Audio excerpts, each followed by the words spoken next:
Sehingga guru kami Habib Segaf bin Habib Hasan Baharun selalu mengingatkan santriwatinya kepada istri kami dengan 3 perkara yang benar-benar dikerjakan Siti Khadijah. Beliau selalu bilang apa? Ingat 3M.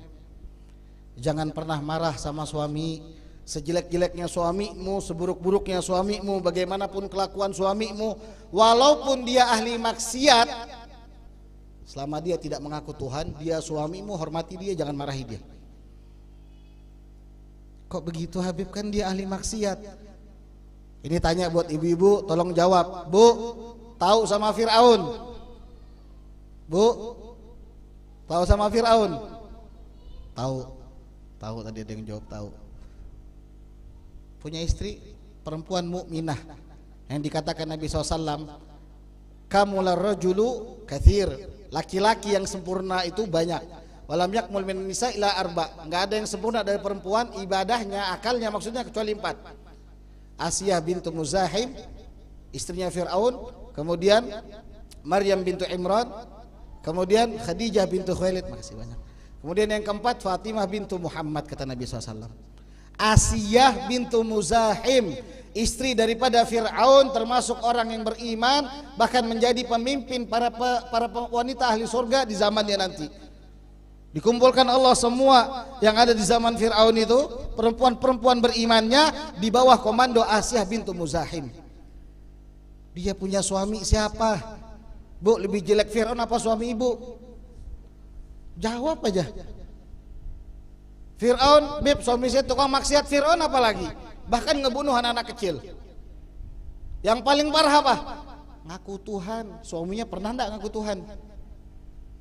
Ini sama suami, kadang-kadang suaminya nggak sampai maksiat aja udah marah-marah, masya Allah, udah berani marah-marah. Itu yang pertama, jangan suka marah-marah. Habis ini Bu, jangan marah-marah lagi Bu, jangan marah-marah lagi. Dipaksa dirinya jangan sampai marah sama suami, biar nanti bisa bersama Sayyidah Khadijah. Kemudian yang kedua, kata Habib Segaf, guru kami mengatakan jangan meminta. Nggak boleh minta sama suami sering-sering, ambil aja langsung maksudnya. Maksudnya Habib, dengar nih, ini kebahagiaan buat ibu-ibu, halal pokoknya. Dalam Islam, duit suami itu duit istri, duit istri bukan duit suami. Sehingga halal saat seorang istri mengambil dompet suaminya, kemudian ngambil isinya. Allah, Habib datang ke Handil bawa musibah katanya, itu halal. Tapi setelah ibu ngambil, jangan pernah modus minta, bah kurang bah buat skincare, bah kurang buat ini, bah kurang buat ini. Enggak, jangan minta pokoknya, ambil aja langsung, nggak apa-apa, tunggu abahnya nggak ada. Itu lebih afdol. Nggak, maksudnya jangan minta sesuatu di luar kemampuan si suami. Beb, suami saya begini Beb, saya nggak pernah dinafkahin, lihat kerjanya bagaimana, lihat ibadahnya bagaimana, kamu harus maklum, kan pengen punya suami kayak Nabi Muhammad. Wajar kalau suaminya 2 hari bawa makanan, nanti 2 hari nggak makan. Wajar kan? Bahkan Nabi SAW pernah diriwayatkan 30 hari dapur istrinya para nabi, istri-istrinya Nabi SAW tidak menyala, nggak ada api. 30 hari. Berarti kalau di bawah 30 hari suaminya masih dalam batas wajar. Kalau cuma seminggu sekali bawa beras masih wajar, makan masih sedikit masih wajar. Makanya jangan marah, jangan minta di luar daripada batas suami. Kemudian yang terakhir, jangan mencela suami. Suami ngomong dengarkan, suami ngeluh dengarkan, suami sedih hibur. Jangan sampai suami lagi sedih, lagi ngeluh, lagi ini dia marah malah nambahin. Ih, gampang kayak itu. Ini yang ketawa nih kayak pengalaman semua. Astagfirullahaladzim. Ini angin segar buat ibu-ibu. Berarti poin 2 aja yang diingat habisnya. Lihat aja. Yang diingat poin nomor 2, jangan minta tapi langsung ngambil aja. Yang 1 sampai 3 nggak diingat. Lupa apa kata Habib Moh. Pokoknya yang Anda ingat, duit suami itu halal diambil istri, duit istri haram diambil suami. Nah, ya kalau kecuali si istri ridho, kata istrinya enggak apa-apa itu buat kalian. Kalau istri-istri seperti Sayyidah Khadijah, sebelum diminta, sebelum dicolong sama suami udah dikasih. Wah, Habib kok jelimet? Ya begitu Islam.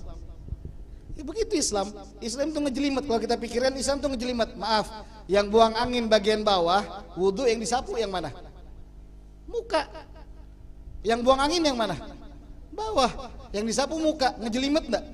Itu Islam. Kerjakan aja, itu amrun ubudiyah. Itu hal ibadah. Kalian kerjakan dapat pahala, kalian tentang berdosa. Jadi yang ngejelimet kita tadi kerjakan. Kalau dia perempuan salehah, dia tahu saat dia ngambil duit suaminya, dia ambil. Besok dia datang sebagai pahlawan. Sayangku, ini duit buat kamu, tabunganku. Padahal ya duit suaminya juga yang diambil tadi malam. Nggak apa-apa Bu, itu berkah yang lebih besar Bu, beneran. Hadirin hadirat yang dimuliakan oleh Allah, 3 pesan tadi itu yang selalu diingatkan oleh guru kami Habib Segaf bin Hasan Baharun. Agar apa? Agar santrinya bisa mengikuti Sayyidah Khadijah. Jadi bukan cuma sekedar di mulut, saya cinta sama Siti Khadijah, saya cinta sama Sayyidah Khadijah, saya pengen sama Sayyidah Khadijah, tapi nggak pernah jauh dari akhlak Sayyidah Khadijah. Dia berani marah sama suami, dia berani ngecela suami, dia berani minta di luar kemampuan suami, dia berani ngebantah suami, bahkan naudzubillah istri zaman sekarang dia berani ngebandingin suaminya sama suaminya orang. Ini bukan akhlak terpuji, kalian jauh dari Sayyidah Khadijah. Di Syria dikatakan bahwasanya ada seseorang laki-laki kepala keluarga yang cinta sama Siti Khadijah. Maksudnya cinta ini betul-betul kagum.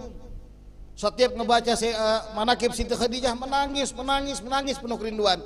Jadi setiap dia habis taklim, dia pulang diajarkan anak istrinya. Oh, Khadijah itu begini, istri Nabi itu begini. Akhirnya satu keluarga terdidik dengan didikan Nabawi. Saking cintanya beliau sama Sayyidah Khadijah, di akhir hayat dia minta sama keluarganya, nah kalau bapak ini meninggal nanti tolong dimakamkan di Ma'la. Allah, ini wasiat bukan sembarang wasiat. Ini wasiat orang yang sudah tenggelam dengan cinta sama Siti Khadijah. Padahal dimakamkan di Ma'la itu nggak mudah, apalagi orang-orang yang keluarga negaranya di luar daripada Saudi.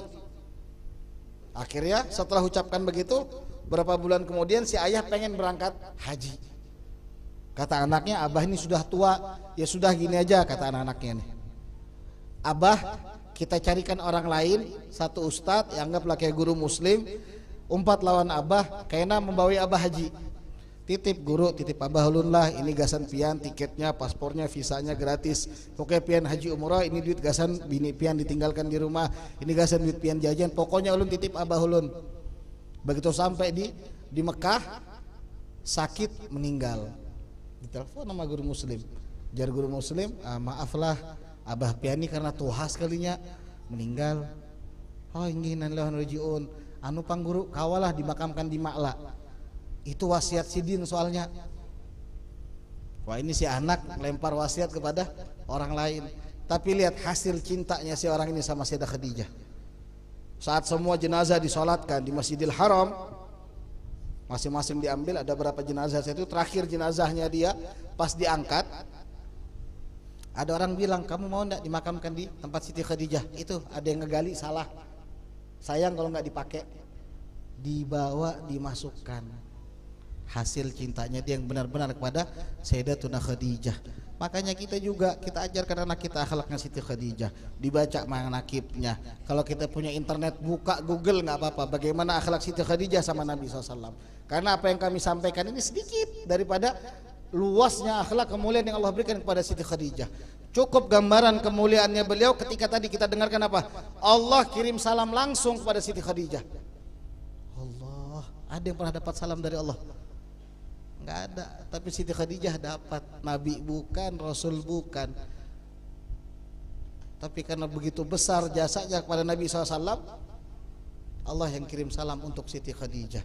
Mudah-mudahan Allah jadikan keluarga kita semua termasuk perempuan-perempuan yang berada di barisan Siti Khadijah, perempuan-perempuan salehah, afifah, dan mudah-mudahan Allah jadikan keluarga kita keluarga nabawi, keluarga yang di dalamnya penuh dengan akhlak-akhlak Nabi Muhammad, ajaran-ajaran Nabi Muhammad, dan mudah-mudahan Allah memberikan kita juga rezeki berupa cinta kepada Nabi dan keluarga Nabi, dan mudah-mudahan Allah berikan kita semua berupa kenikmatan dalam mencintai Nabi dan keluarga Nabi. dan mudah-mudahan Allah berikan kita taufik hidayah sehingga kita dapat bermutabaah kepada Nabi dan keluarga Nabi. Allahumma ja'al jam'ana hadza jam'an marhuma wa tafarruqana min ba'di hadza tafarruqan ma'suma wa la taj'alhu ma fina wa la minna wa la halaina syaqin la matrudin wa la mahruma. Rabbana atina fid dunya hasanah wa fil akhirati hasanah wa qina adzabannar. Wa sallallahu alaihi wasallam alhamdulillahirabbil alamin. Minta maaf minta ridhonya kalau kepanjangan. Wa afumikum. Assalamualaikum warahmatullahi wabarakatuh.